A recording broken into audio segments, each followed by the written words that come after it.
Hello students, myself Bharat Khandelwal and welcome back to our YouTube channel War Room RS Academy. So हम लोग अपना जो environmental pollution वाला जो chapter है उसमें एयर पोल्यूशन को काफ़ी डिटेल में हम लोग पढ़ चुके हैं. अब उसमें कुछ छोटी सी चीज़ें बाकी रही है और then we will go up to water pollution and noise pollution. So हमारा जो एयर पोल्यूशन है उस एयर पोल्यूशन को मेजर करने के लिए कुछ एयर क्वालिटी इंडेक्स होते हैं. तो आप देख पा रहे हैं आपके सामने जो चार्ट दिखाया गया है, ये चार्ट किस चीज को इंडिकेट करता है? ये चार्ट आपके एयर क्वालिटी इंडेक्स कि किस वैल्यू पर आपके एयर की क्वालिटी को क्या माना जाए, इसको इंडिकेट करने वाला ये चार्ट है. So look at here, if you see here, आप जैसा कि यहाँ पर देख पा रहे हैं तो आपके यहाँ पर ये जो चार्ट है, इस चार्ट में सबसे पहले 0 to 50 जब आपकी ये वैल्यू होती है, एयर क्वालिटी इंडेक्स की वैल्यू 0 to 50 होगा तो आपके ये गुड कैटेगरी में माना जाएगा, अच्छा माना जाएगा. इसमें जो कलर है ना, इसका जो कलर इंडिकेशन है वो है डार्क ग्रीन. क्या है? Dark green. और ये कहता है कि इसका इंपैक्ट कम से कम होता है, मतलब ये पॉल्यूशन बहुत ही लो लेवल का पॉल्यूशन है. क्लियर? देन आपके जब ये एक तरीके से हम कह दें कि वैल्यू बढ़ करके 51 से 100 हो जाती है, तभी हो जाता है सेटिस्फैक्टरी, संतोषजनक. मतलब अब पॉल्यूशन इफेक्ट करेगा लेकिन अभी भी लिमिट में है, तो इसे हम सेटिस्फैक्टरी, संतोषजनक लेवल मानते हैं, जो लाइट ग्रीन कलर का होता है. क्लियर? इसमें माइनर ब्रीथिंग डिस्कम्फर्ट हो सकता है, मतलब हल्की सी आपके सांस लेने में दिक्कत हो सकती है, लेकिन ये बहुत लो लेवल, मतलब बहुत कम. देन मॉडरेटली पॉल्यूटेड, मध्यम प्रदूषित, जिसमें वैल्यू मानी जाती है 101 to 200. 100 से 200 के बीच में जब ये वैल्यू रहती है तो आपके ये मॉडरेटली पॉल्यूटेड माना जाता है, ये मध्यम प्रदूषित माना जाता है. इसका जो कलर इंडिकेशन है वो है येलो. और इसमें सेंसिटिव लोगों को बहुत परेशानी हो सकती है. इसमें जो असुविधा है वो किसको होती है? तो थोड़ा सा एयर को लेकर के सेंसिटिव होते हैं, तो उनको ये परेशानी होगी यहाँ पर. फिर आपके 200 से 300, जब 200 से 300 हो जाता है तो ये सैफ्रॉन केसरिया रंग का हो जाता है, जिसे हम खराब इंडेक्स की कैटेगरी में रखते हैं, हम इसे पुअर कैटेगरी मानते हैं. क्लियर? इसमें ब्रीथिंग डिस्कम्फर्ट बहुत ज्यादा हो सकता है, इसमें आपके लोगों को सांस लेने में क्या होगी, काफी दिक्कत हो सकती है. देन आपके 300 to 400, ये आपके वेरी पुअर, बहुत ही कम आप एक कह सकते हैं बहुत ही खराब लेवल का, बहुत ही कम क्वालिटी का आपका एयर हो गया, जो लाइट रेड कलर का इंडिकेशन शो करेगा, जिसमें रेस्पिरेटरी इलनेस की संभावना बढ़ गई. लोगों में श्वसन रिलेटेड आपके क्या होगी, परेशानियां बढ़ेगी, बीमारियां बढ़ेगी. और फिर आपके 400 से ऊपर, 401 या उससे ऊपर जाने पर क्या होता है, सीरियस हेल्थ इश्यूज आने स्टार्ट हो जाएंगे. आपके लोगों में गंभीर स्वास्थ्य जो है वो आपके जो परेशानियां हैं, गंभीर स्वास्थ्य परेशानियां हैं, वो आपकी बढ़नी स्टार्ट हो जाएगी, जिसको हम सीवियर कैटेगरी में रखते हैं. तो इस तरीके से आपके ये 6 इंडेक्स को 6 कैटेगरी के अंदर बांटा गया है, जिसमें आपके good, satisfactory, moderately polluted, poor, very poor और सीवियर आपकी कंडीशंस मानी गई है. क्लियर? तो ये आपको रेंज याद रखनी है. इनका क्या कलर इंडिकेशन है ये याद रखना. टू द पॉइंट चीजें आपसे पूछी जाती है. ये कलर इंडेक्स आपको पूछ दिया जाए कि रेड लाइट आपके ये लाइट जो रेड कलर का जो इंडिकेशन है AQI का, वो कौन सी रेंज में है, कौन सा वैल्यू आपके लाइट रेड AQI का रेंज को इंडिकेट करता है. तो इस तरीके से क्वेश्चंस आपके सीधे सीधे इसमें से बनते हैं. अब आपके नेक्स्ट अपन आगे बात करेंगे legal measurement to control pollution. अब लीगल मेजरमेंट क्या क्या है वो समझते हैं. एक है आपके central pollution control board, CPCB, ministry of environment, forecast and climate change आपके के अधीन एक स्टैट्यूटरी बॉडी, वैधानिक बॉडी की जो स्थापना की गई है, उसके बारे में यहाँ दिया गया है. फिर आपके ये इसकी स्थापना वाटर प्रिवेंशन और कंट्रोल पॉल्यूशन एक्ट 1974 के अंतर्गत 1974 में की गई. ये भारत में पॉल्यूशन कंट्रोल के क्षेत्र में एपेक्स ऑर्गेनाइजेशन मानी जाती है, सबसे शीर्ष ऑर्गेनाइजेशन मानी जाती है. किसके किसके बिहाफ पर? पॉल्यूशन कंट्रोल के बिहाफ पर। मतलब इस पॉल्यूशन कंट्रोल में सबसे ऊपर जो ऑर्गेनाइजेशन है वो कौन सी है? CPCB ऑर्गेनाइजेशन मानी जाती है। फिर आपके central ground water authority CGWA, ये आपके एनवायरमेंट प्रोटेक्शन एक्ट 1986 सेक्शन 33 के अंतर्गत इसका गठन किया गया है। और आपके भारत में ग्राउंड वाटर रिसोर्स, भूजल संसाधनों के रेगुलेशन व मैनेजमेंट के लिए इसे बनाया गया है। क्लियर? तो ध्यान रखिएगा कब बना, किस एक्ट के अंतर्गत बना, वो आपको याद रखना, और उसका प्रमुख कार्य क्या है वो ध्यान रखना। इसके बाद हम बात करें प्रमुख पर्यावरणीय अधिनियम जो है, उसमें आपके आता है वाइल्ड लाइफ प्रोटेक्शन एक्ट 1972, एक आता है water prevention and control pollution act 1974, फिर आपके आता है air prevention and control of pollution act 1981, और फिर आता है एनवायरमेंटल प्रोटेक्शन एक्ट 1986। याद रहे, टू द पॉइंट चीजें हैं। कौन कौन से मेजर एनवायरमेंटल एक्ट है उनको बारे में आपको ध्यान रखना है। क्लियर? ये नाम याद कर लीजिएगा, ये सीधे सीधे नाम से ही आपको समझ में आ रहा होगा इसका क्या काम होगा। क्लियर चीज? चलिए अब आपके नेक्स्ट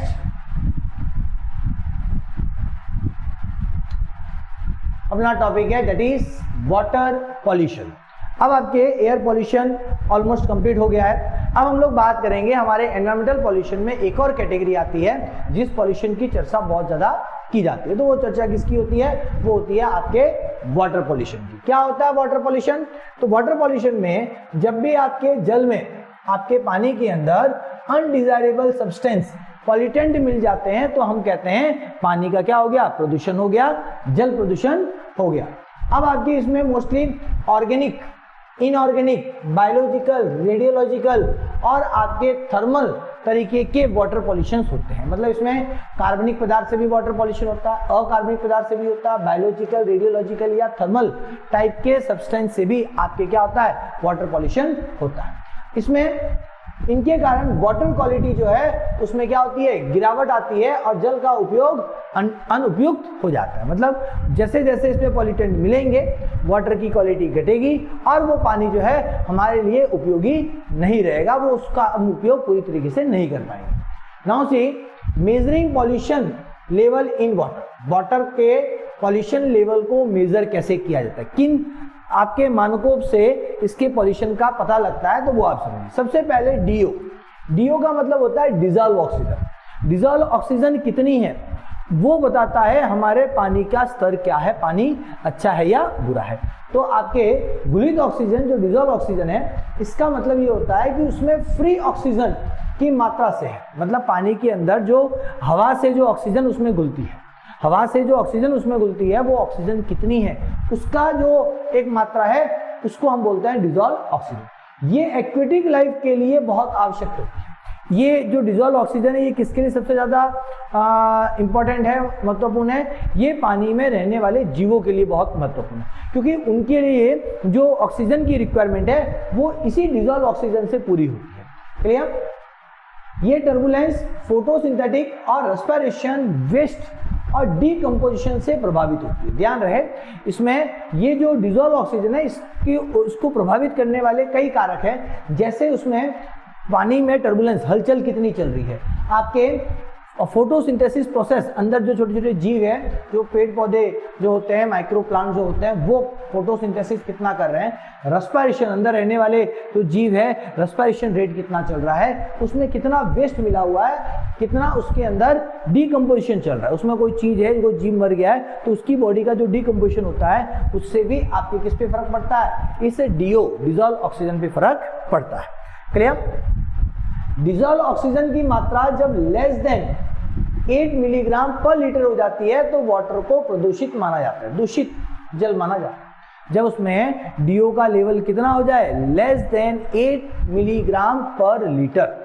डिजॉल्व ऑक्सीजन की मात्रा जब घट करके लेस देन 4 मिलीग्राम पर लीटर हो जाता है तब इस पानी को हम हाईली पॉल्यूटेड वाटर की कैटेगरी में रखते हैं। ध्यान रहे, ये दोनों लेवल कि कंटामिनेटेड पानी दूषित है और एक पानी पूरी तरीके से प्रदूषित है, बिल्कुल उपयोग के लिए नहीं है, तो उसमें डीओ का लेवल जो है वो दोनों ये वैल्यू आपको याद रखनी है। क्लियर चीज?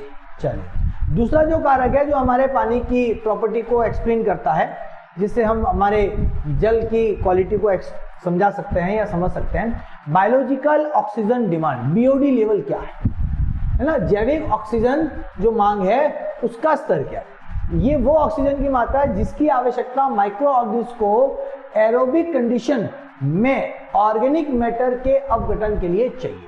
मतलब उस पानी में अगर मान लो कोई ऑर्गेनिक मैटर है, उसका जब डीकम्पोजिशन होता है तो जो छोटे छोटे माइक्रो ऑर्गेनिज्म जो उसे डीकम्पोज करने आते हैं वो कितनी ऑक्सीजन मांग रहे हैं, that is called biological oxygen demand. Clear?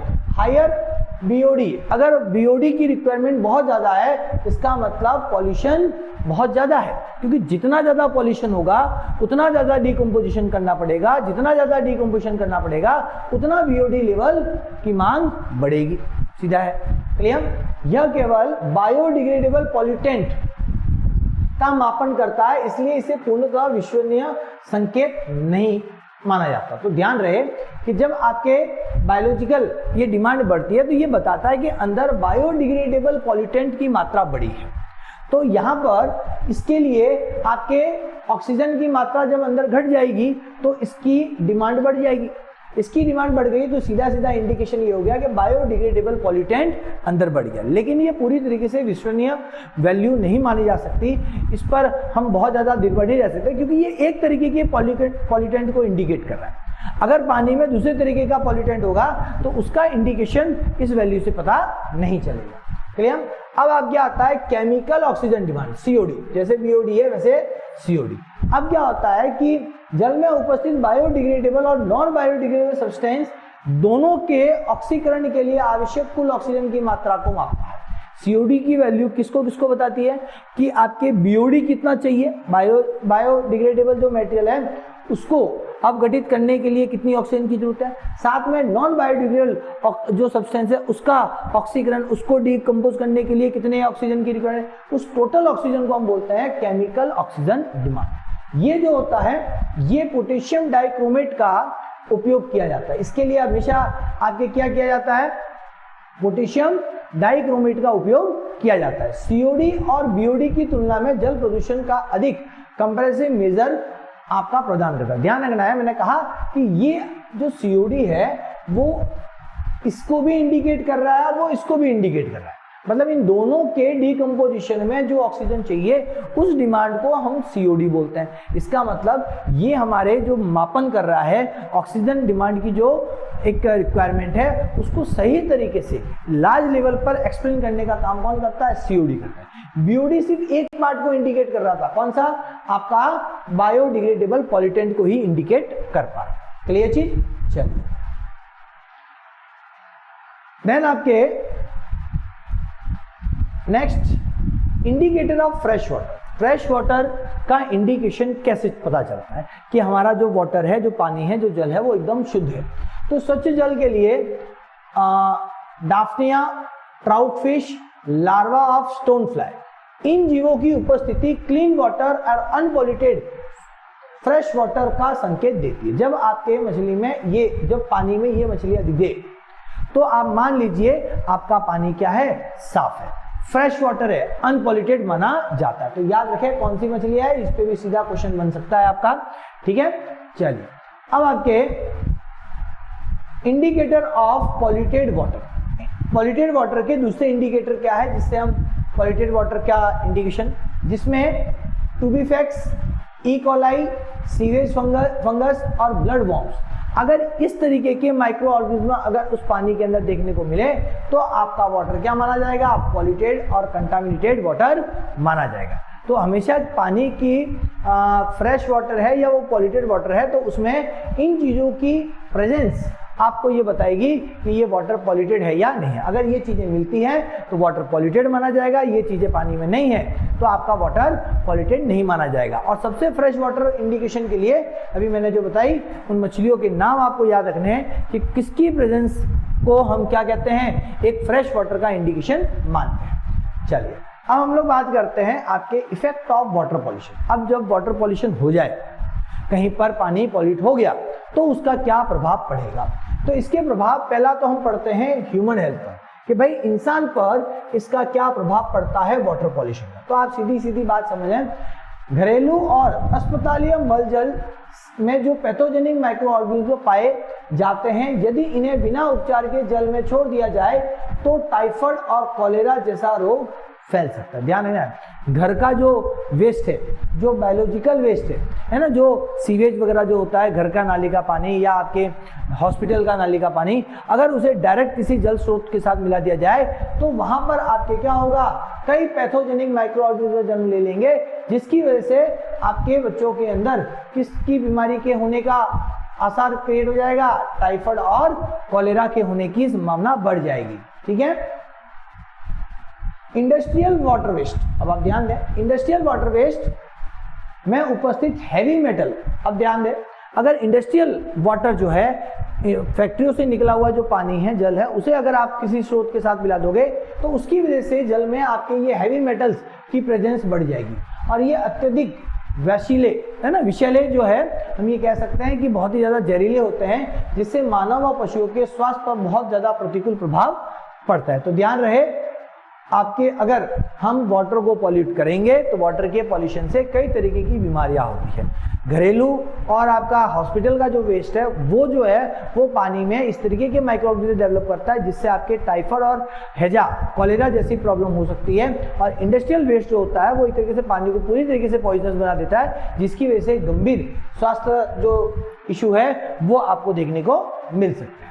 अब आपके वाटर पॉल्यूशन का एनवायरनमेंट पर क्या प्रभाव है, अगर इसको हम समझें तो इफेक्ट ऑन एनवायरनमेंट, तो आपके मोस्टली जो एक्वेटिक इकोसिस्टम होता है, देखो एनवायरनमेंट पॉइंट ऑफ व्यू से जब हम देखते हैं तो जो एक्वेटिक इकोसिस्टम, पानी में चलने वाला जो इकोसिस्टम है वो पूरी तरीके से कोलैप्स हो सकता है, क्योंकि पानी का जब वातावरण ही पूरी तरीके से खराब हो जाएगा, उसके अंदर आपके पॉल्यूशन बहुत ज़्यादा हो जाएगा, पॉल्यूटेंट बहुत ज़्यादा आ जाएंगे, तो एक्वेटिक लाइफ जो है वो प्रॉपरली अपना जो इकोसिस्टम है वो नहीं चला पाएगी और धीरे धीरे वो क्या हो जाएगी, मरना स्टार्ट हो जाएगी। तो आपके यहाँ पर देख लें कि अगर वाटर पॉल्यूशन के कारण हैवी मेटल एवं पेस्टिसाइड जैसे प्रदूषक जलीय जीवों को नष्ट कर देते हैं और उनकी लाइफ साइकिल को प्रभावित करते हैं।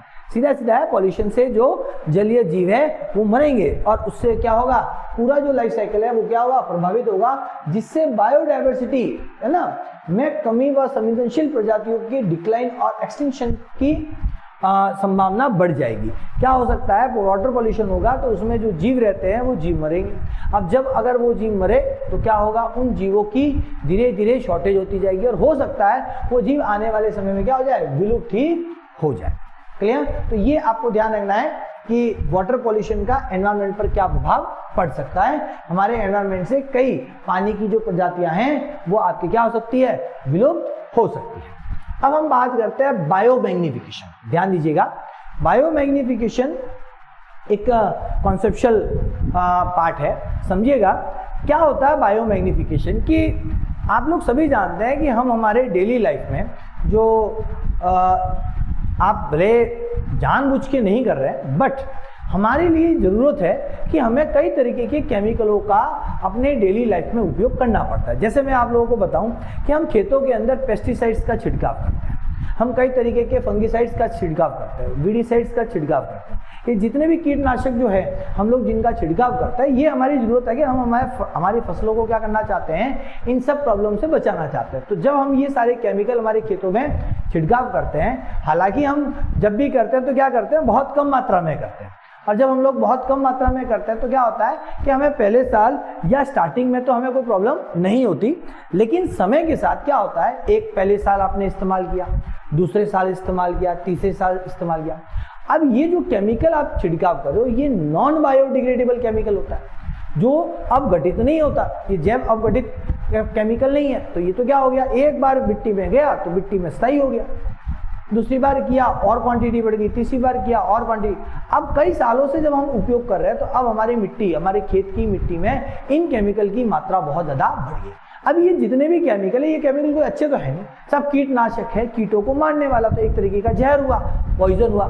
अब ये सारा पॉइजन कहाँ बढ़ चुका है, ये आपकी मिट्टी में बढ़ चुका है, जो पहले बहुत कम था। जब पहले कम था तो हमें इसके प्रभाव पता नहीं चले, लेकिन जब इसकी मात्रा बढ़ गई तो अब क्या होने लगा, जब पौधा उगता है वहां पर, जब एक फसल आपके वहां पर क्या होती है, बढ़ती है तो वो पौधा जो है जमीन में से इन सारे केमिकलों को क्या करता है, अवशोषित कर लेता है। जब वो पानी और न्यूट्रिएंट को अवशोषित करता है उस जमीन से, उसी अवशोषण के दौरान क्या करता है, वो आपके इन केमिकल को भी, जो जमीन में पड़े हुए जो कीटनाशक वाले केमिकल है, उनको भी वो अवशोषित करे। अब पौधे में वो केमिकल आ गया, उस पौधे ने उस केमिकल को क्या कर दिया, अपने किसी हिस्से में क्या कर दिया, उसको स्टोर करके रख दिया। अब उस पौधे को जब कोई जानवर खाएगा, जब कोई उसका यूज करेगा, तो वो सारा केमिकल क्या हो गया, दूसरे की शरीर में गया। अब आप सोच के देखिए कि जब आपके एक पौधे के अंदर मान लो 1 ग्राम है, तो उसको खाने वाले जो भी जीव होगा वो यहाँ से इसको आप भोजन के रूप में लेगा, दूसरा पौधा होगा उसको भोजन के रूप में लेगा, तीसरा पौधा होगा उसको भोजन के रूप में, तो हर पौधे से उसे कितना कितना मिलेगा, 1-1 ग्राम। अब मान लीजिए वो 10 पौधों से अपना भोजन प्राप्त करता है, तो इसके अंदर कितनी मात्रा उस आपके केमिकल की आ गई, वो जो हार्मफुल केमिकल मिट्टी से जो पौधे ने लिया था, इनमें 1-1 ग्राम था, लेकिन जब इनको वो भोजन के रूप में लेगा तो इन सबसे थोड़ी थोड़ी मात्रा इसमें बढ़ गई। अब इन्हें इस आपके एक ट्रॉपिक लेवल हम कहते हैं फूड चेन के अंदर, जो सेकेंड ट्रॉपिक लेवल, ये तो हो गया आपका फर्स्ट ट्रॉपिक लेवल। अब सेकेंड ट्रॉपिक लेवल से भोजन करने वाले जो थर्ड ट्रॉपिक लेवल के जीव होंगे, वो इससे अपना भोजन प्राप्त करेंगे। तो क्या वो एक जीव से अपना भोजन प्राप्त करेंगे? नहीं सर, वो भी आपके क्या होंगे, कई जीवों से अपना भोजन प्राप्त करेंगे। तो सबसे 10-10 ग्राम इनके शरीर में आएगा। तो इसके शरीर में कितना हो गया, मान लो 10 जगह से भोजन लिया, तो यहां पर आपकी मात्रा हो गई 100 ग्राम। सही है। अब अगर हम फूड चेन में और आगे बढ़ते हैं, तो इसके ऊपर ट्रॉपिक लेवल जो रहेगा वो क्या करेगा, इससे भोजन लेगा, वो भी इस ट्रॉपिक लेवल के कई जीवों से अपने भोजन को प्राप्त करेगा। तो सबसे कितना कितना आ जाएगा, 100-100 ग्राम। अगर इसके शरीर में क्या हो जाएगा, 10 जगह से अगर भोजन लिया तो इसके शरीर में हो गया आपके 1000 ग्राम, मतलब 1 किलोग्राम। आप सोचिए, पौधे जमीन में बहुत कम मात्रा थी, उससे पौधे में बढ़ी, फिर पौधे से जैसे जैसे आगे जा रहा है, हर ट्रॉपिक लेवल पर फूड चेन में क्या होता जा रहा है, ये जो हार्मफुल केमिकल है, ये जो आपका नुकसानदायक जो कीटनाशक है, इसकी संख्या, इसकी क्वांटिटी जो है, वो हर ट्रॉपिक लेवल में फूड चेन के हर स्तर पर क्या होती जा रही है, बढ़ती ही जा रही है। ये जो हार्मफुल केमिकल, ये आपके जो नुकसान देने वाले जो केमिकल है, कीटनाशक जो है, या इस तरीके के जितने भी केमिकल है, इनकी मात्रा आपके एक ट्रॉपिक लेवल या आपके पोषण स्तर के बढ़ने के साथ साथ क्या होती है, बढ़ती जाती है। और इसी पूरे प्रोसेस को हमने नाम दिया हुआ है बायोमैग्निफिकेशन। तो एक बहुत ही सिंपल सी बात है, इसको ढंग से समझें तो ये कोई बहुत बड़ा कॉन्सेप्ट है। क्लियर? तो इससे आप समझ लीजिए कि नीचे से जब एक पौधे से हर अगले स्तर पर जैसे जैसे वो भोजन फ्लो करता है, वो फूड एनर्जी आगे ट्रांसफर होती है, उस फूड एनर्जी के साथ ये केमिकल ट्रांसफर होता है, और हर स्तर पर इस केमिकल की मात्रा बढ़ती है, और इस केमिकल की मात्रा का पोषण स्तर के साथ बढ़ने को ही हमने क्या नाम दिया हुआ है, बायोमैग्निफिकेशन नाम दिया हुआ है। क्लियर? तो ये ओवरऑल मैंने कॉन्सेप्ट बता दिया। अब हमारे लिए ये समझना है कि क्या टेक्निकल फैक्ट्स है जो हमारे सीधे एग्जाम्स में आते हैं। तो समझते हैं सबसे पहले पर्सिस्टेंट ऑर्गेनिक पॉल्यूटेंट, जिसको पीओपीज कहा जाता है, एवं नॉन डिग्रेडेबल सब्सटेंस। अब ध्यान रखना, बायोमैग्निफिकेशन किन की वजह से होता है, तो एक तो ये पर्सिस्टेंट ऑर्गेनिक पॉल्यूटेंट, और दूसरा होता है नॉन डिग्रेडेबल सब्सटेंस, जो आपके जो अपघटित नहीं होते, आसानी से विघटित नहीं होते, और जब ये फूड चेन में प्रवेश करते हैं तो प्रत्येक ट्रॉपिक लेवल में इनकी सांद्रता बढ़ती जाती है, और इसी प्रक्रिया को हम क्या बोलते हैं, बायोमैग्निफिकेशन बोलते हैं। आई थिंक आपको मेरी बात समझ में आ गई होगी। इनकी हाईएस्ट कंसंट्रेशन, अब ध्यान दें कि भाई सबसे ज्यादा मात्रा कहाँ देखने को मिलेगी, जितना ऊंचा स्तर है ना फूड चेन में, जो सबसे ऊपर की तरफ रहेगा, उसके अंदर इसकी सबसे मात्रा ज्यादा मिलेगी। तो इसमें अगर हम कहें तो सबसे ऊंचे स्तर पर अक्सर जो टॉप कंज्यूमर कौन होता है, जैसे कि ह्यूमन या आपके फ्लैश ईटिंग जो बर्ड्स होते हैं, ईगल, वल्चर जो होते हैं, तो फूड चेन में सबसे ऊपर पाए जाने वाले जीवों के अंदर इन हार्मफुल केमिकल की मात्रा सबसे ज्यादा रहती है। क्लियर चीज, बात समझ में आ रही है आपको? तो इंक्रीजिंग कंसंट्रेशन ऑफ पीओपीज, ये आपके फूड चेन के अंदर, जैसे आप देखो ये एक फूड चेन है, तो इस फूड चेन में अगर इसके पास 0.1 ग्राम है तो इसमें इससे ज्यादा होगा, इसमें इससे ज्यादा होगा, फिर और ज्यादा होगा, फिर और ज्यादा होगा। इस तरीके से इसके अंदर सबसे ज्यादा ये हार्मफुल केमिकल जो है वो आपके इनमें पाया जाएगा, और इसी को हम लोग क्या बोलते हैं, आपके बायोलॉजिकल मैग्निफिकेशन बोलते हैं। अब आप समझिए कि ये जो जिनकी हम बात कर रहे हैं ना, परसिस्टेंट ऑर्गेनिक पॉल्यूटेंट है ना, इसका सीधा सीधा मीनिंग भी क्या है वो अभी आप सुनो। ऑर्गेनिक पॉल्यूटेंट, ऑर्गेनिक फॉर्म का जो पॉल्यूटेंट है, ये पॉल्यूशन करने वाला है, जो परसिस्टेंट मतलब आसानी से विघटित तो नहीं होता, परसिस्ट करता है, पड़ा रहता है, वो आसानी से अपने आप को विघटित होने नहीं देता। तो अब इसकी प्रॉपर्टीज आप समझ लीजिए। पहला है ये नॉन बायोडिग्रेडेबल, अजैव अपघटनीय होता है, जल में अघुलनशील लेकिन फैट में घुलनशील होता है, याद रखिएगा पॉइंट। बायोलॉजिकल ये एक्टिव होता है, जीव जैविक रूप में ये सक्रिय होता है, इसलिए जीवों पर दीर्घकालिक प्रभाव डालता है ना। ये इस टाइप के केमिकल जो होते हैं जीव के शरीर में जो होते हैं ये लंबे समय तक बने रहते हैं। एग्जाम्पल के तौर पर आपके DDT, mercury, aluminium, iron, detergent, ये सब आपके परसिस्टेंट ऑर्गेनिक पॉल्यूटेंट कहलाते हैं। क्लियर चीज? तो आई थिंक आपको मेरी बात समझ में आ रही होगी। तो ये जो है ये आपके बायो मैग्निफिकेशन को बढ़ावा देते हैं। अब होता है बायो एक्यूमुलेशन का मतलब क्या होता है, ये भी आप समझे। जैव संचयन का मतलब क्या होता है? यह वह प्रक्रिया है जिसमें पॉल्यूटेंट की सांद्रता एनवायरमेंट में फूड चेन के प्रथम जीव के शरीर में बढ़ने लगती है। अब आपके बायो एक्यूमुलेशन ये है कि जब आपका फूड चेन का जो पहला जीव है, जब उसमें इन केमिकल्स की, इन पॉल्यूटेंट्स की मात्रा जब बढ़ने लगे तो हम क्या बोलते हैं उसको, उसे बायो एक्यूमुलेशन बोलते हैं। किसमें? आपके पहले जीव में ही, जो फाइटोप्लैंक्टन जैसे है ना, किसी फूड चेन में जैसे ये फाइटोप्लैंक्टन है, तो जब इसमें ही इसकी मात्रा कंटिन्यू बढ़ने लगे, धीरे धीरे धीरे मात्रा बढ़ने लग जाए, तो इसे हम क्या बोलते हैं? बायो एक्यूमुलेशन बोलते हैं। क्लियर चीज? चलिए अब आपके इफेक्ट ऑफ बायोमैग्निफिकेशन, बायोमैग्निफिकेशन के क्या क्या प्रभाव है उसको समझते हैं। तो बायोमैग्निफिकेशन के पहला है कि हाई कंसंट्रेशन ऑफ पीओपीज पक्षियों में कैल्शियम मेटाबॉलिज्म को प्रभावित करती है। क्या है? आपके एक ओके देखिए यहां पर, तो आप देखिए इसमें क्या चीज होती है कि जैसे हाई कंसंट्रेशन ऑफ पीओपीज पक्षियों में कैल्शियम मेटाबॉलिज्म, ध्यान रहे उनके अंदर जो कैल्शियम मेटाबॉलिज्म होता है वो आपके इसकी मात्रा बढ़ने से क्या हो जाता है? प्रभावित होता है।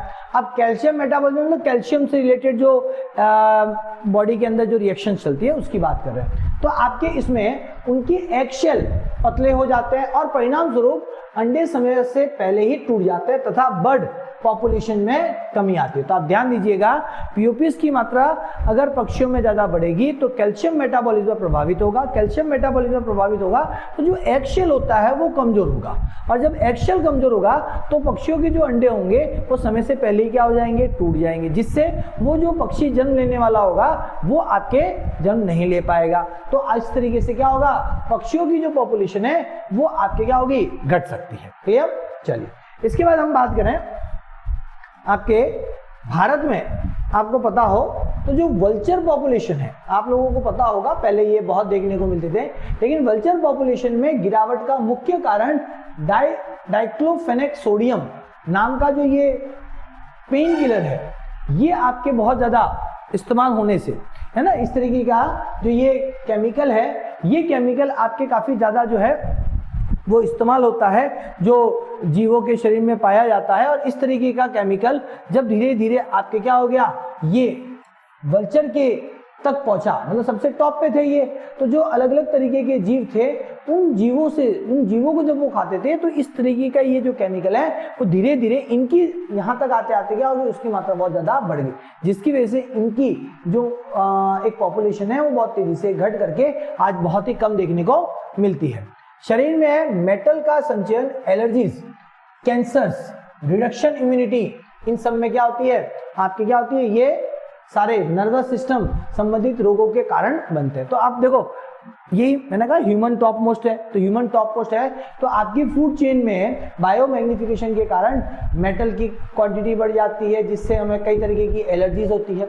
कैंसर होने की संभावना है, हमारा इम्यूनिटी सिस्टम घट जाता है, हमारा जो नर्वस सिस्टम है वो कमजोर हो जाता है। तो कुल मिला के हमें कई तरीके की परेशानी झेलनी पड़ती है। एक आपके मीनामाटा जो रोग है या मरकरी के बायोमैग्निफिकेशन के कारण होता है। ध्यान रखना है, एक बीमारी है जिसको बोलते हैं मीनामाटा रोग, जो किसके कारण होती है, वो बेसिकली मरकरी की क्वांटिटी बहुत ज़्यादा बढ़ जाने के कारण होती है। इसका सर्वप्रथम मामला जो है वो आपके कहाँ दर्ज किया गया था, वो जापान के अंदर दर्ज किया गया था। ठीक है, तो आप समझ सकते हो बायोमैग्निफिकेशन या पीओपीज या आपके कोई भी हम ये कह रहे हैं नॉन बायोडिग्रेडेबल मटेरियल जब आपके फूड चेन के अंदर एंटर करके जब इसका धीरे धीरे जो है उसकी क्वांटिटी बढ़ती है तो उसके क्या प्रभाव पड़ते हैं वो हमने समझ लिया। अब एक नई चीज पढ़ते हैं, that is called your eutrophication.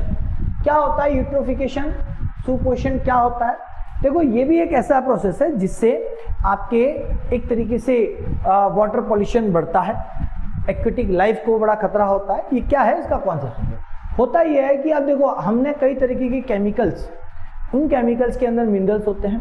अगर हम हमारे खेतों में जब ये फर्टिलाइजर्स वगैरह जो इस्तेमाल करते हैं, हम जो यूरिया इस्तेमाल कर रहे हैं, हम जो ये जितने भी कीटनाशक जैसी चीज़ें इस्तेमाल करते हैं, इनमें केमिकल सब्सटेंस होते हैं, इनमें मिनरल्स होते हैं। अब ये जब पानी के साथ बह करके सारा खेत से पानी जब आपके कहाँ पहुँचता है, नदियों में पहुँचता है, किसी तालाब में पहुँचता है या समुद्र में पहुँचता है, तो क्या होगा, वहाँ पर ये सारा जो फर्टिलाइजर के अंदर का कंटेंट है, आपके पेस्टिसाइड का कंटेंट, ये सारा केमिकल ये आपके उस पानी के साथ मिल करके कहाँ पहुँच गया, उस वाटर बॉडी के अंदर पहुँच गया, मान लो रिवर में पहुँच गया या पॉन्ड में पहुँच गया।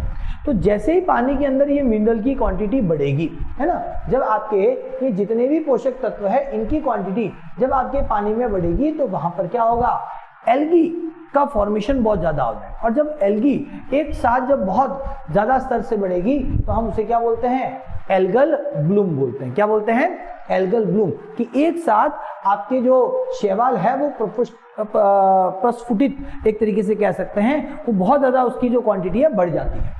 अब क्या होगा कि जब ये बहुत ज्यादा बढ़ेगा तो पूरे पानी की सतह पर ये अपने आप को फैला देगा।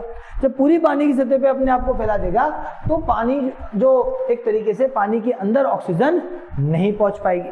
अब अगर पानी के अंदर ऑक्सीजन नहीं पहुंचेगी तो जो पानी के अंदर की तरफ जो जलीय पौधे होंगे उनकी क्या होगी, मृत्यु होगी। और अगर उन जलीय पौधों की मृत्यु होगी तो फिर उसको डिकम्पोज करने के लिए वहां पर क्या डेवलप होंगे, वहां बैक्टीरिया डेवलप होंगे। जब बड़ी मात्रा में जलीय पौधे अपगठित करने के लिए बड़ी मात्रा में जब माइक्रो ऑर्गेनिज्म बनेंगे तो आपके यहाँ पर ऑक्सीजन की डिमांड बढ़ेगी। तो कुल मिला के आपका बायोलॉजिकल ऑक्सीजन डिमांड है वो एकदम से बढ़ जाएगा। और बायोलॉजिकल ऑक्सीजन डिमांड बढ़ेगा तो आप मान लीजिए उसमें जो डिजॉल्व ऑक्सीजन है उसकी क्वांटिटी क्या हो जाएगी, घट जाएगी। और जब ये डिजॉल्व ऑक्सीजन की क्वांटिटी घटेगी तो सीधा सीधा आपका जल का एक क्वालिटी जो है वो घट गया। और जल की जब क्वालिटी घटी एक तरीके से जैसे ही आपके 4 मिलीग्राम पर लीटर से नीचे गई डिजॉल्व ऑक्सीजन, तो हमने क्या बोला था, हम उस पानी को एक बोलते हैं ना हाईली पॉल्यूटेड मानते हैं। तो इस तरीके से फिर उस पानी के अंदर ऑक्सीजन की कमी इतनी ज्यादा हो चुकी है कि अब वहां पर आपके जो मछलियां वगैरह होगी उनका सर्वाइवल बहुत मुश्किल हो जाए। तो आप समझ पा रहे हैं कि कैसे आपके पोषक तत्व जो पानी के साथ बह करके जब आपके जो बारिश का पानी होता है और जमीन पे जो पानी फ्लो करता है उसके साथ बह करके जब नदी तालाबों में जाता है तो वहां पर आपके एल्गल ब्लूम को जन्म देता है। और ये एल्गल ब्लूम आगे जाकर के आपके क्या करता है, पूरे उस जल के स्तर को खराब करता है, उस जल की क्वालिटी, उसके जो वाटर क्वालिटी है वो डिक्रीज होती है, एक तरीके से वाटर पॉल्यूटेड माना जाएगा। और उस वाटर के अंदर आपके जितने भी जीव रहेंगे धीरे धीरे वो मरने शुरू हो जाएंगे। तो वहां का एक्वेटिक इकोसिस्टम पूरी तरीके से क्या हो जाएगा, कोलैप्स हो जाएगा। क्लियर?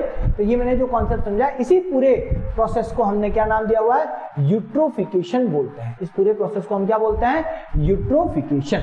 अब आपके इसमें इसको थोड़ा सा थ्योरिकली मैं बता देता हूं। यह वह प्रक्रिया जिसमें वाटर बॉडीज में न्यूट्रिएंट पोषक तत्व मुख्यतः नाइट्रोजन और फास्फोरस की अधिक वृद्धि हो जाती है, जिसके परिणाम स्वरूप एल्गल जो शैवाल होते हैं और आपके प्लैंक्टन होते हैं इनकी अत्यधिक वृद्धि होती है, और जिससे अंततः अनॉक्सिक कंडीशन मतलब बिना ऑक्सीजन वाली कंडीशन डेवलप हो जाती है या ऑक्सीजन की कमी वाली परिस्थिति उत्पन्न हो जाती है, जो एक्वेटिक लाइफ या जीवों के लिए क्या हो जाता है, बहुत ज्यादा हानिकारक होती है। क्लियर चीज, आई थिंक आपको बात समझ आ रही होगी। नेचुरल यूट्रोफिकेशन, एक होता है नेचुरल। अब इसमें नेचुरल यूट्रोफिकेशन क्या है, तो प्राकृतिक तरीके से होता है, जिसमें आपके वेदरिंग और रन ऑफ जैसी प्रक्रिया, प्राकृतिक प्रक्रियाओं के कारण पोषक तत्वों में धीरे धीरे वृद्धि होती है। अब भाई जनरली पानी तो वैसे ही जमीनों के ऊपर से बहता बहता आपके नदियों में पहुंचता है, तो भाई वैसे ही वो सारे मिनरल लेके जा रहा है। तो ये जो मिनरल्स की क्वांटिटी, जो पोषक तत्वों के पानी के अंदर जो बढ़ने का प्रोसेस हो रहा है, वो एक नेचुरल प्रोसेस हो रहा है, तो इसको बोलेंगे नेचुरल यूट्रोफिकेशन। लेकिन एक होता है कल्चरल यूट्रोफिकेशन, जो एक तरीके से हमने डेवलप किया। इसमें क्या होता है, सीवेज, फर्टिलाइजर्स जैसी मानव गतिविधियों के कारण पोषक तत्वों में तीव्र वृद्धि, जिससे वाटर बॉडीज की जो एक तरीके से जल निकायों की वृद्धि तेज हो जाती है। तो कुल मिला के एक तरीके से जो वृद्धिकरण तेज हो जाता है, मतलब कुल मिला के पानी जो है उसके अंदर क्या हो जाएगा, बहुत तेजी से जो हमारा जो सीवेज का पानी है वो ऐड हो गया, फर्टिलाइजर से फर्टिलाइजर गुला हुआ पानी उसमें ऐड हो गया, तो उस पानी के अंदर क्या होंगे, पोषक तत्व तो एक साथ बहुत ज्यादा तेजी से बढ़ेंगे, जिससे वाटर जो है वो बहुत जल्दी आपके क्या होगा, खराब होगा। तो ये जो तरीका है इसको बोलते हैं कल्चरल यूट्रोफिकेशन, और नेचुरल प्रोसेस से हो रहा है उसे बोलते हैं नेचुरल यूट्रोफिकेशन। क्लियर? चलिए अब आपके इस यूट्रोफिकेशन के क्या क्या प्रभाव पड़ते हैं इसको अच्छे से समझ लें। तो इसमें पहला तो एल्गल ब्लूम, शैवाल प्रस्फुटन को बढ़ावा मिलता है, फूड चेन जो है ये बाधित होता है, स्पीसीज इन्वेंशन है ना, किसी न किसी प्रजाति को एक तरीके से क्या होता है, नष्ट होने की कगार पे वो पहुंच जाती है। फ्रेश वाटर जो लेक्स है और कोरल रीफ्स जो होती है इनका ह्रास होता है, और अत्यधिक टर्बिडिटी जो है या आपके पानी के अंदर जो गंदापन है वो आपके क्या है, वो बढ़ जाता है। ठीक है, तो ये आपके जो यूट्रोफिकेशन के प्रभाव क्या क्या है, इंपैक्ट क्या क्या है वो देखिए। अब एल्गल ब्लूम, एल्गल ब्लूम जैसा कि मैं आपको यहाँ बीच में बता चुका हूँ, क्या होता है कि जब आपके एक साथ न्यूट्रिएंट पोषक तत्व बढ़ते हैं तो आपके वहां पर क्या होता है, ये एक जो एल्गल जो है, एल्गी जो होती है वो बहुत ज्यादा मात्रा में बढ़ जाती है। यह सनलाइट को जल में प्रवेश करने से रोकती है। इसके कारण एक्वेटिक प्लांट जो है वो जल के अंदर ही क्या हो जाते हैं, लाइट नहीं मिलती वो मर जाते हैं, जिसका परिणाम स्वरूप ऑक्सीजन रिप्लेनिशमेंट, जो ऑक्सीजन अंदर जो पौधे बनाने का काम कर रहे थे वो रुक जाता है, और बाहर से डिजॉल्व ऑक्सीजन वो भी नहीं आ पाती, जिससे क्या होता है, ऑक्सीजन की कमी हो जाती है। क्लियर? चलिए देन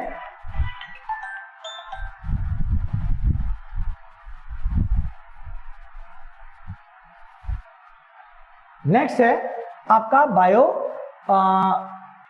बायोलुमिनेसेंस, जो जैव दीप्ति है, जीवों द्वारा स्वयं है ना, जीवों द्वारा स्वयं लाइट प्रकाश उत्पन्न व उत्सर्जित करने की क्षमता को ही हम जैव दीप्ति बोलते हैं। जैव दीप्ति किसको बोलते हैं, कि जीव अपने अंदर से जो लाइट उत्पन्न करता है उसको बोलते हैं जैव दीप्ति। ये सामान्यतः एंटी प्रीडेटर रेस्पॉन्स के रूप में विकसित हुई।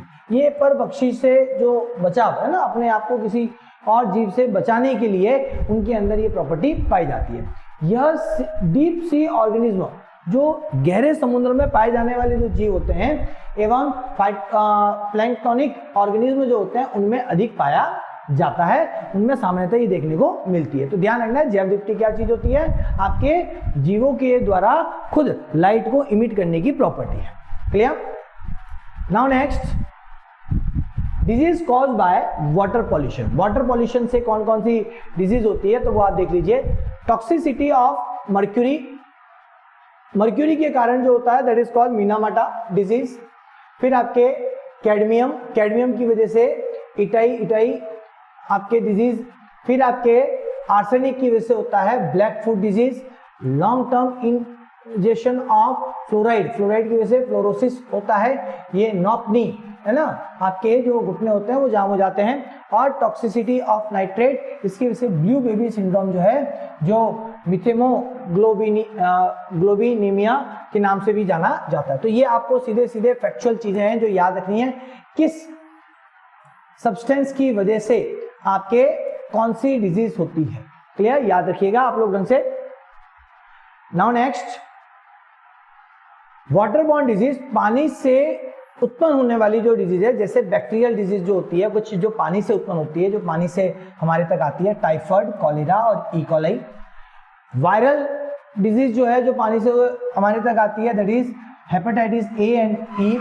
पोलियो, रोटावायरस इन्फेक्शन, और फिर आपके प्रोटोजुआ डिजीज जो है उनमें अमेबियासिस और गियार्डियासिस जो है, ये जो डिजीज है ये प्रोटोजुअल डिजीज की कैटेगरी में आती है। तो ये भी आपके सारी फैक्चुअल चीजें हैं जो आपको सीधा सीधा याद करना है कि बैक्टीरियल डिजीज पानी से होने वाली कौन सी है, वायरल डिजीज कौन सी है और प्रोटोजुआ वाली कौन सी है। क्लियर? अब आपके कुछ इसमें ध्यान दें, दैट इज कुछ अन्य प्रभाव जिसके अंदर हम बात करें तो आपके पॉल्यूटेड वाटर या सॉइल फर्टिलिटी को कम करता है, डिजॉल्व ऑक्सीजन की मात्रा घटाता है, बायोलॉजिकल मैग्निफिकेशन को बढ़ावा देता है और यूट्रोफिकेशन का कारण बनता है। तो ध्यान दें कि आपका जो ये वाटर पॉल्यूशन है, इस वाटर पॉल्यूशन के क्या क्या प्रभाव है वो आपके सारे हमने यहाँ पर देख लिए। तो इन सब चीजों के क्या प्रभाव है वो यहाँ पर क्लियर हो रहे हैं। तो इस तरीके से आप देख पा रहे हैं कि आज हम लोगों ने जो एयर पोल्यूशन का जो थोड़ा सा हिस्सा था वो हमने कंप्लीट किया, और साथ में हम लोगों ने समझा कि कैसे आपके वाटर पोल्यूशन से जुड़ी हुई क्या क्या बातें हैं, किस किस तरीके से वाटर पोल्यूशन होता है, जिसमें एक बड़ा अच्छा कॉन्सेप्ट है यूट्रोफिकेशन। आप जरूर याद रखिएगा कि यूट्रोफिकेशन क्या होता है। इसमें एक बायोलॉजिकल ऑक्सीजन डिमांड क्या होता है, केमिकल ऑक्सीजन डिमांड क्या होता है, डिजॉल्व ऑक्सीजन क्या होता है, क्योंकि इस पर आपके सीधे सीधे कॉन्सेप्चुअल क्वेश्चन कई बार बन जाते हैं। और यहाँ पर सीधी सीधी इन बीमारियों के नाम भी आपको याद रखने पड़ेंगे कि भाई आपके कौन कौन सी बीमारियां हैं, किस मिनरल्स के कारण या किस केमिकल की वजह से कौन सी बीमारी जो है वो उत्पन्न होती है।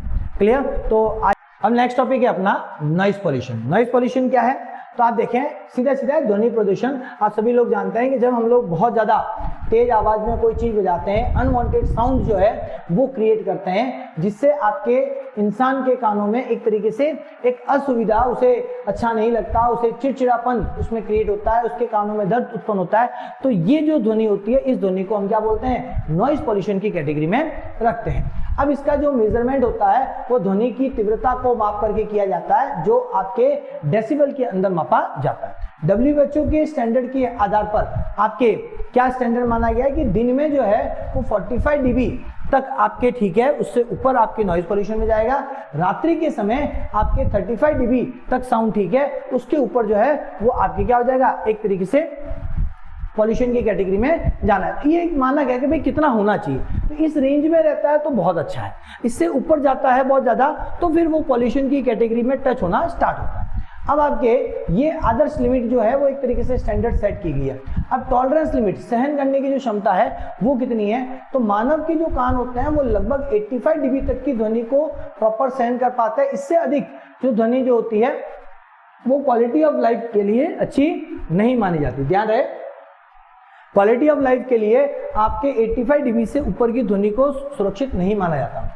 Noise level, high noise level किसे कहा जाता है, इसे समझिए। तो आपके 80 dB से ज्यादा का जो साउंड होता है उसे लाउड और हैजार्डियस साउंड की कैटेगरी में रखा जाता है। किसे? लाउड और हैजार्डियस की कैटेगरी में। कौन सा? 80 dB से ज्यादा। और आपके 100 से 125 dB तक का जो साउंड है वो हाईली अनकंफर्टेबल कैटेगरी के अंदर रखा गया है। क्लियर चीज?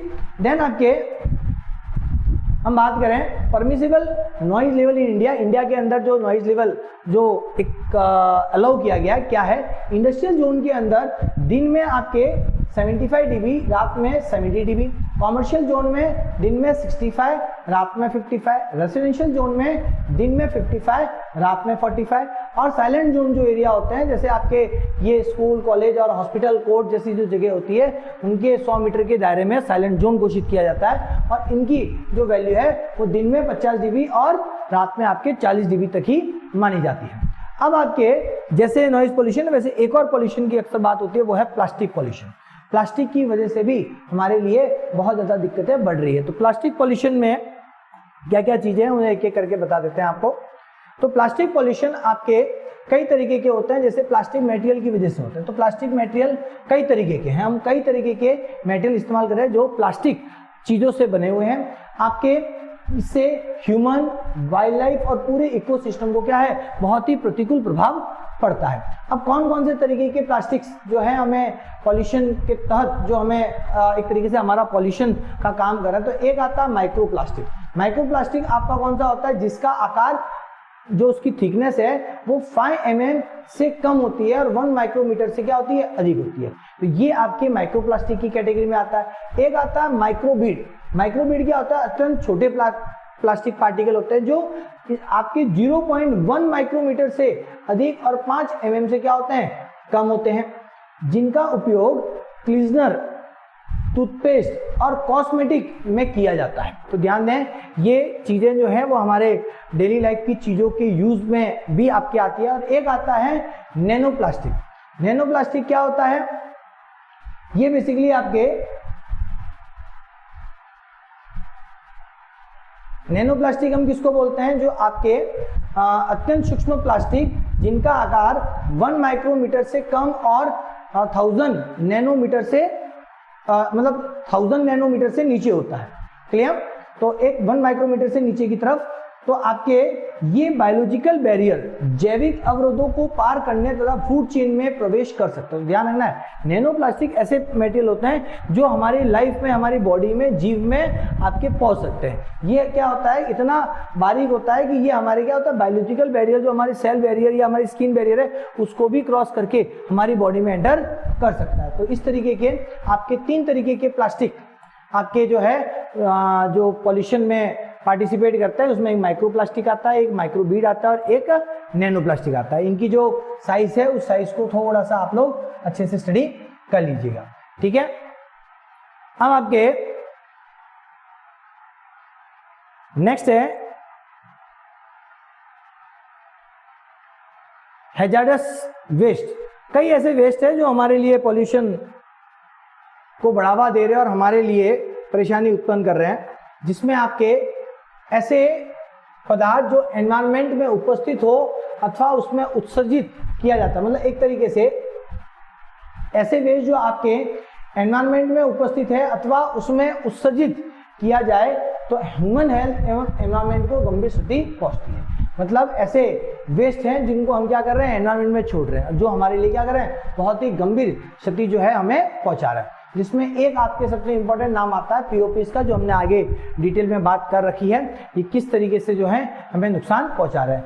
ये सेम बात हमने आगे कर दी। इनमें कुछ आप ये समझ लीजिए, इसमें जो लॉन्ग रेंज ट्रांसपोर्ट भी कर सकते हैं। ये जो चीजें होती है, ये लॉन्ग रेंज ट्रांसपोर्ट मतलब ये काफी ज्यादा जीवों को क्या करते हैं, प्रभावित करते हैं। इसमें एक तो जो नाम है डीडीटी का है ना, जो व्यापक रूप से प्रयुक्त पेस्टिसाइड्स, ठीक है, उसमें होता है। इसके बाद परसिस्टेंस, दीर्घकालिक स्थायित्व के कारण ये प्रतिबंधित कर दिया गया। एक है एंडोसल्फान, जो पेस्टिसाइड्स के रूप में इस्तेमाल होता है। भारत में 2011 में ये प्रतिबंधित कर दिया गया है। क्लोरडेन, एंड्रीन, हेप्टाक्लोर पेस्टिसाइड्स एवं वुड प्रिजर्वेटिव के रूप में प्रयुक्त होते हैं। एक है हेक्साक्लोरोबेंजीन, फंगिसाइड्स है, इसका भी क्या है, एक तरीके से जो यूज जो है बहुत कम कर दिया गया है। फिर पीसीबीज, पॉलीक्लोरिनेटेड बायोफिनाइल, इलेक्ट्रिकल इक्विपमेंट जैसे ट्रांसफार्मर एवं कैपेसिटर में ये प्रयुक्त होता है। और डायोक्सिन्स, जो ऑर्गेनिक मैटर के दहन से बनने वाले अत्यधिक विषैले जो बाय प्रोडक्ट के रूप में होता है। तो ये आपको याद रखना है, ये कौन कौन से पीओपीज हैं जो आपके हैजार्डस वेस्ट के रूप में हम लोग मानते हैं। क्लियर? चलिए, अब आपके लास्ट टॉपिक है, that is the international effort to contain hazardous waste. कौन कौन से एफर्ट लगाए गए, तो उसमें कुछ इंपॉर्टेंट आपके सम्मेलन जो है वो आप समझ लीजिए कि एक है बासेल, जो सम्मेलन 1989 में हुआ था, जो हैजार्डस वेस्ट को एक तरीके से ट्रांस बाउंड्री मूवमेंट, मतलब सीमा पार जाने से रोकने के लिए, उसके डिस्पोजल को नियंत्रित करने के लिए बनाया गया था। ठीक है, मतलब उसमें जो एग्रीमेंट थे वो इससे रिलेटेड थे।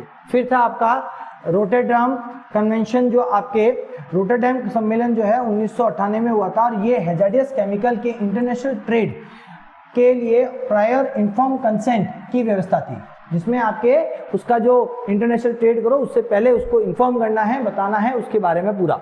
फिर आपके स्टॉकहोम जो सम्मेलन जो था, जो 2001 में हुआ था, ये परसिस्टेंट ऑर्गेनिक पॉल्यूटेंट के एलिमिनेशन एवं रेस्ट्रिक्शन के लिए हुआ था, जहां पर आपके उनके रेस्ट्रिक्शन और एलिमिनेशन पर बात की गई थी। क्लियर। तो ये कुछ वैश्विक स्तर पर जो आपके अंतर्राष्ट्रीय स्तर पर जो सम्मेलन होते हैं जो आपके एनवायरमेंटल पॉल्यूशन को कंट्रोल करने के लिए किए जाते हैं, उनमें से ये कुछ इंपॉर्टेंट सम्मेलन है जिनको आपको सीधे याद रखना है, और कौन सा सम्मेलन किस चीज के लिए था वो भी आपको याद रखना है। तो आई थिंक आपको ये पूरा चैप्टर जो है अब अच्छे से समझ में आ गया होगा, पता चल गया होगा कि कहाँ क्या है। अब हम अगले वीडियो में आपके जो इकोलॉजी और एनवायरनमेंट से जुड़े हुए नई जो चीज़ें हैं वो लेके आएंगे। तो आप हमारे साथ इसी तरीके से रेगुलर बने रहें, और ये सारे जो फैक्चुअल चीज़ें हैं, देखो कॉन्सेप्ट मैंने आपको बता दिया, अब आपको सारी फैक्चुअल चीज़ों को अच्छे से याद करना है, समझना है। ओके, तो मिलते हैं अगले वीडियो में। Thank you very much.